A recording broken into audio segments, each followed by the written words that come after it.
Hello সাকিবিয়ান, কি অবস্থা আপনাদের? আশা করি সবাই ভালো আছেন।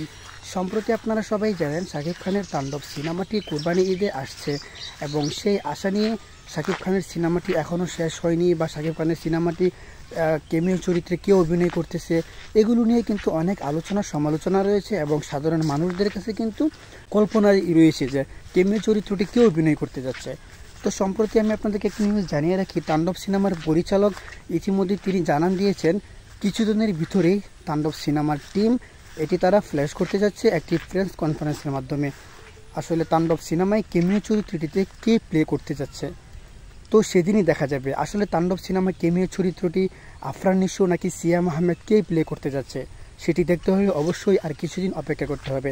এবং তাণ্ডব সিনেমাটি কুরবানি ঈদে আসছে এটি কনফার্ম। যারা বলছে কুরবানি ঈদে আসছে না, আসবে না, তো এটি টোটালি একটি রিউমার এবং এটি একটি ফাউল নিউজ। সো আমি আপনাদেরকে এতটুকু আশ্বাস দিতে পারি তাণ্ডব সিনেমাটি কুরবানি ঈদে আসছে এবং সেই উপলক্ষে বিশেষ করে শাকিব খানের বিটিভিতে একটি ঈদের দিন তার ইন্টারভিউ যাবে, সেখানে উপস্থাপিকা ছিলেন নাবিলা। তো আশা করি সেটিও আপনারা এনজয় করবেন। সো তাণ্ডব সিনেমার গান টিজার আসছে খুব শীঘ্রই, সবাই অপেক্ষায় থাকুন এবং আপনাদের মূল্যবান মতামত কমেন্ট বক্সে জানিয়ে দিবেন কে কে এক্সাইটেড এবং আগ্রহের সাথে অপেক্ষা করতেছেন। ধন্যবাদ। সাকিবিয়ান হয়ে থাকলে অবশ্যই ফিল্মস ভিডিও নিউজ 24 চ্যানেলটি সাবস্ক্রাইব করে পাশে থাকুন।